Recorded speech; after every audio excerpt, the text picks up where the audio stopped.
Welcome to Flavors of India.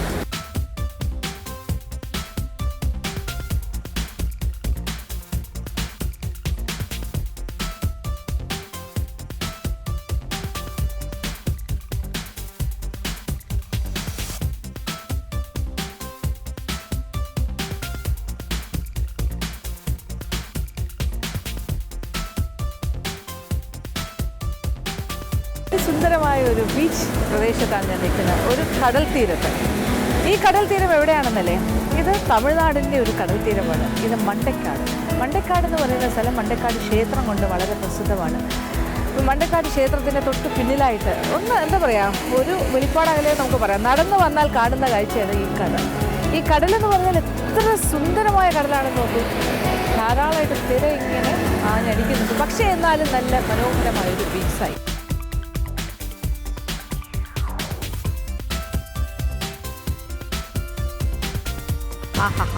ഇന്നെന്തായാലും ബീച്ചിൽ വന്നാൽ കാല് നനയ്ക്കണം എന്നാണ്. കടൽ തിരമാലകളിലൂടെ മല്ലടിക്കുക എന്നുള്ളതൊരു ഭയങ്കര രസകരമായ അനുഭവമാണ്.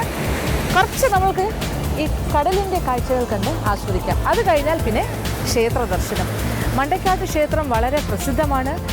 ഒരുപാട് ഭക്തജനങ്ങൾ വരുന്നൊരു സ്ഥലമാണ്. ഇവിടെ പ്രത്യേക പൂജ, വഴിപാട്, ഇത് കൂടാണ്ട് നേർച്ച എന്ന് പറയുന്നതിന് മത്സ്യം കൊണ്ടുള്ള കറി ഉണ്ടാക്കി നേർച്ച കൊടുക്കുന്ന ഒരു സമ്പ്രദായം ഇവിടേക്കുണ്ട്.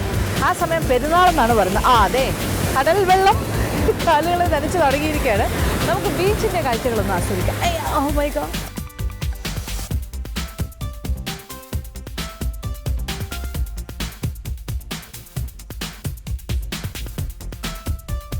ഒരു വലിയ തിര വരുന്നുണ്ട്. സാധാരണ എങ്ങനെ വെച്ചാൽ നമ്മൾ എത്രയോ ബീച്ചസിലൂടെ നമ്മൾ കടന്നു പോയിട്ടുണ്ട് അല്ലേ. ധാരാളം ബീച്ച് കാഴ്ചകൾ, ധാരാളം കടപ്പുറങ്ങളിൽ, കേരളത്തിൻ്റെ അകത്തും പുറത്തും ഇന്ത്യയുടെ പല ഭാഗങ്ങളിലുമുള്ള കടൽ തീരങ്ങൾ നമ്മൾ ആസ്വദിച്ചിട്ടുണ്ട്. ഇതും എന്ത് രസമാണെന്ന് നോക്കും. നല്ല മനോഹരമായ കടലാണ്. ഇതിൻ്റെ വളരെ അടുത്ത് തന്നെ കിടക്കുന്ന ഒരു പ്രദേശമാണ് തേങ്ങാപട്ടണം. അതെല്ലാം കടലും പുഴയും എല്ലാം ഇങ്ങനെ ചേർന്ന് കിടക്കുന്ന പ്രദേശവുമുണ്ട്. ബ്യൂട്ടിഫുൾ സീ എന്ന് പറയുന്നത് ഈ പ്രദേശത്ത് നോക്കും. നല്ല ഇത് ഒരു കോസ്റ്റൽ ബെൽറ്റാണ്. ആ ഭാഗം തൊട്ട് കുറേ ദൂരം ഇങ്ങനെ നല്ല സുന്ദരമായ കടൽ തീരമാണ്. രസകരമാണ് ഇവിടെ.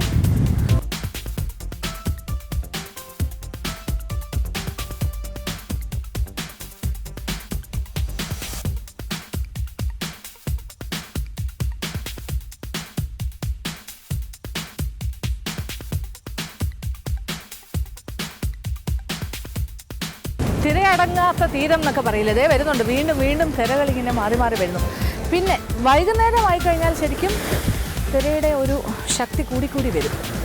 ഇപ്പോൾ ഈ ഒരു സീസൺ എന്ന് പറഞ്ഞാൽ കടൽ കുറച്ച് കയറി കിടക്കുന്ന സമയമാണ്. അപ്പോൾ കര കുറവും കടൽ കൂടുതലുമാണ്. ഇപ്പോൾ നോക്കൂ, ഈ ഭാഗത്തെല്ലാം തന്നെ ഇങ്ങനെ കടൽ ഒരുപാട് ഇങ്ങനെ കയറിയിട്ടുണ്ട്. നല്ല രസമല്ലേ, നോക്ക് വേവ്സ് വരുന്ന നോക്കൂ.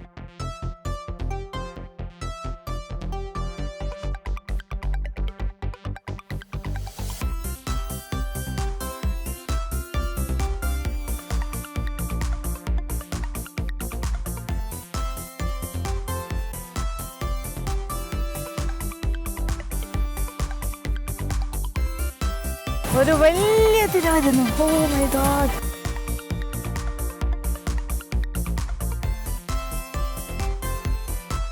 തിരകൾക്ക് ഒരു സയൻസ് ഉണ്ട്. ആദ്യം ഒരു ചെറിയ തിര, പിന്നെ അതിൻ്റെ വലുത്, പിന്നെ ഒരു വലിയ തിര ഇങ്ങനെ വരും. അങ്ങനെ ഒരു ശരിക്കും നമ്മളിങ്ങനെ വാച്ച് ചെയ്തുകൊണ്ടിരുന്നാൽ, നമ്മളിങ്ങനെ ശ്രദ്ധിച്ചു കഴിഞ്ഞാൽ ആ ഒരു കറക്റ്റ് ആ ഒരു സ്റ്റെപ്പ് ബൈ സ്റ്റെപ്പായിട്ട് നമുക്ക് മനസ്സിലാക്കാൻ സാധിക്കും. ആ വലിയ തിര വരുന്ന ആ ഒരു സമയം. ഇത് വേറൊരു വലുത് വരുന്നുണ്ട്.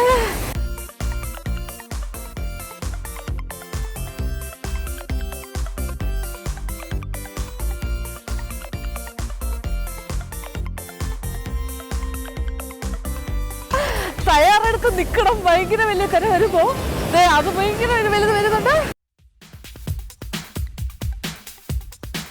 വലിയ കുഴപ്പമില്ല, വിചാരിച്ച അത്ര വലിപ്പമില്ല. ഇവിടെ വരെ വന്നാൽ തിരിച്ചു പോയിരിക്കുകയാണ്. ഇത് ശരിക്കും ഒരു ആസ്വാദനമാണ്. നമ്മളിങ്ങനെ കടലിനെ ഇഷ്ടപ്പെടുന്നവർ എത്ര കണ്ടാലും മതി വരില്ലല്ലോ കടലിന്, അല്ലേ? കടലിൻ്റെ ഒരു അപാരത എന്നൊക്കെ നമ്മൾ പറയില്ലേ, അഗാധമായ കടലിൻ്റെ അടിയിലൊരു ലോകം തന്നെയുണ്ട്. നമ്മൾ ഭൂമിയിൽ കാണുന്ന പോലെ തന്നെ ഒരുപാട് നമ്മൾ പലതരം മനുഷ്യരെയും മൃഗങ്ങളെയും ഭൂമിയിൽ കാണുന്നു. അതുപോലെ കടലിൻ്റെ അണ്ടർ വാട്ടർ സീ, അതൊരു മറ്റൊരു ലോകമാണ്. അവിടെ പലതരം മത്സ്യങ്ങളും ചെടികളും മരങ്ങളും, പിന്നെ എന്താ പറയുക, ഈ വലിയ വലിയ മലകൾ പോലെ തന്നെ നമ്മൾക്ക് മൗണ്ടൻസ് ഉള്ളതുപോലെ തന്നെ കടലിൻ്റെ ഉള്ളിലും താഴെയും അതുപോലെ മൗണ്ടൻസ് ആൻഡ് വാലീസ് എല്ലാം ഉണ്ട്. നമ്മൾ അണ്ടർ വാട്ടർ ഡൈവൊക്കെ ചെയ്യുമ്പോൾ ഇപ്പോൾ ലക്ഷദ്വീപിലും ആൻഡമാൻസിലും ഒക്കെ പോയപ്പോൾ നമ്മൾ കുറേ ഈ താഴെ ഗ്ലാസ് ബോട്ടംഡ് ആയിട്ടുള്ള ബോട്ടിലൊക്കെ സഞ്ചരിക്കുമ്പോൾ നമ്മൾ കണ്ടിട്ടില്ലേ താഴെയുള്ള കാഴ്ച. ഒരു ലോകം തന്നെയാണ്, മറ്റൊരു ലോകമാണ് ശരിക്കും കടലിൻ്റെ അടിയിൽ.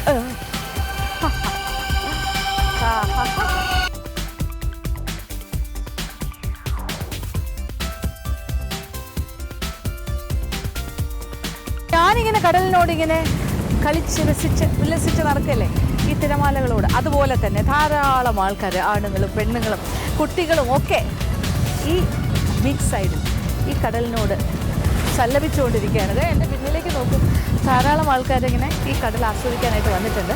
അപ്പോൾ മണ്ടക്കാട്ട് ക്ഷേത്രത്തിൽ വരികയാണെങ്കിൽ തീർച്ചയായും ഈ കടലിലേക്ക് അല്ലെങ്കിൽ ഈ ബീച്ച് സൈഡ്, ഈ ഒരു കടപ്പുറത്തേക്ക് വരാണ്ടിരിക്കാൻ സാധിക്കില്ല. രസകരമാണ് ഇവിടുത്തെ അനുഭവം.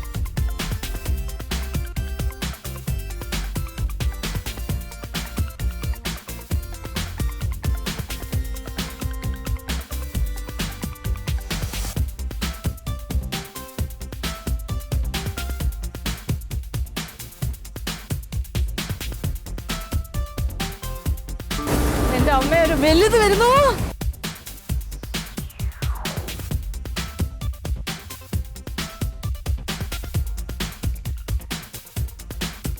നമ്മൾ അപ്രതീക്ഷിതമായിട്ടായിരിക്കും ഒരു വലുത് വരുന്നത്. ആ വലിയ തിര വന്നിട്ട് അത് തിരിച്ചു പോകുന്നതിന് മുന്നേ തന്നെ അടുത്ത തിര എൻ്റെ പിന്നാലെ വരികയാണെങ്കിൽ വളരെ വളരെ അപകടകരമാണ് കാര്യങ്ങൾ. നമ്മൾക്ക് തിരിച്ച് രക്ഷപ്പെടാനുള്ള സമയം ഉണ്ടാവില്ല. ഇതെല്ലാം നല്ല ശരിക്കും വന്നിട്ട് ഇവിടെ വരുമ്പോൾ വളരെ ലോ ആയിട്ട് വരുന്നു, പക്ഷേ ഹൈ ആയിട്ട് വരുന്ന തിരകളും ഉണ്ട്, ഹൈ വേവ്സ്. പക്ഷേ സമയം പോകുന്നതേ അറിയില്ല. കാരണം തിരകൾ എണ്ണി നമ്മൾക്ക് സമയം കളയാമെന്ന് പറയുന്ന പോലെ വെറൈറ്റി ഓഫ് തിരകളാണ് നമ്മൾ കണ്ട് ആസ്വദിക്കുന്നത്. ഇത് സമയം പോകുന്നു എന്ന് മാത്രമല്ല, രസകരമായിട്ടാണ് നമ്മൾ ആ സമയം. വേറെ ഒരു ചിന്തയില്ലല്ലോ. അപ്പോൾ മനസ്സിൽ ഭയങ്കര ലൈറ്റ് ഹാർട്ടഡ് ആയിട്ട് നമുക്ക് ഇരിക്കാൻ സാധിക്കും. നമ്മൾ എന്ത് വറീസ് ഉണ്ടെങ്കിലും കടലിലേക്ക് നോക്കിക്കഴിഞ്ഞാൽ അതെല്ലാം തന്നെ മാറും.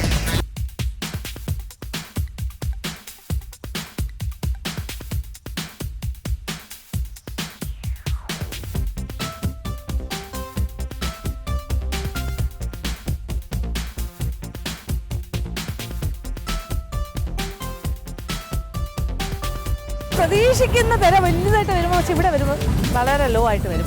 അപ്രതീക്ഷിതമായി ചില തിരകൾ ഇങ്ങനെ ആഞ്ഞടിക്കും. ഞാനൊരു റെഡ് കളർ സാരിയല്ലേ ഉടുത്തിരിക്കുന്നത്. അപ്പം കടലിന് കുറച്ച് അട്രാക്ഷൻ കൂടുതലാണെന്ന് തോന്നുന്നു റെഡ് കളർ സാരി, അത് റെഡ് കളറിനോടെന്നാണ് ചെറിയൊരു സംശയം. അത് ഭയങ്കരമായിട്ട് നമ്മുടെ അടുത്തേക്ക് വരുന്ന പോലെ ഒരു ഫീൽ.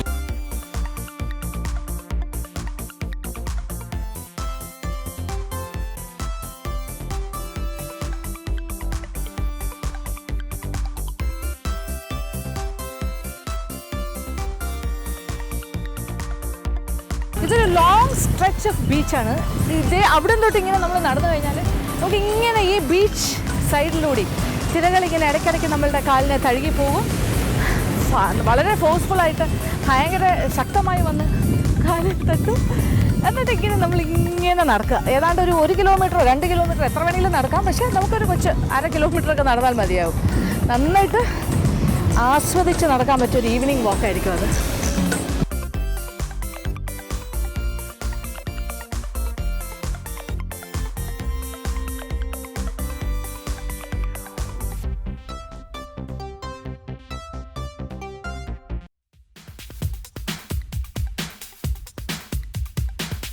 എത്ര കണ്ടാലും മതി വരാത്ത, എത്ര ആസ്വദിച്ചാലും കൊതി തീരാത്ത കാഴ്ചയാണ് ഈ കടലും കടലിലെ തിരമാലകളും ഒക്കെ. ഞാൻ എത്രയോ കടൽ തീരങ്ങളിൽ പോയിട്ടുണ്ട്, എത്രയോ ബീച്ചസ് ആസ്വദിച്ചിട്ടുണ്ട്. പക്ഷേ എൻ്റെ കൊതി തീരുന്നേയില്ല. പക്ഷേ നമ്മൾക്ക് യാത്ര തുടരണ്ടേ? എനിക്ക് പോകാൻ ശരിക്കും പറഞ്ഞാൽ കുറേ സമയമായിട്ട് പോകാൻ സമയമായി, എങ്കിലും എനിക്ക് പോകാനേ തോന്നുന്നില്ല. പക്ഷേ നമ്മളുടെ യാത്ര തുടരണം. ഇനി നമുക്ക് മണ്ടക്കാട്ടെ ദേവിയുടെ ക്ഷേത്രത്തിൻ്റെ പരിസരത്തേക്ക് പോകണം. പക്ഷേ കടലിനെ വിട്ടുപോകാൻ സത്യത്തിൽ മനസ്സ് വരുന്നില്ല. എന്നാലും ഈ കടലിനോട്, കടലിലെ തിരമാലകളോടും യാത്ര നടത്താൻ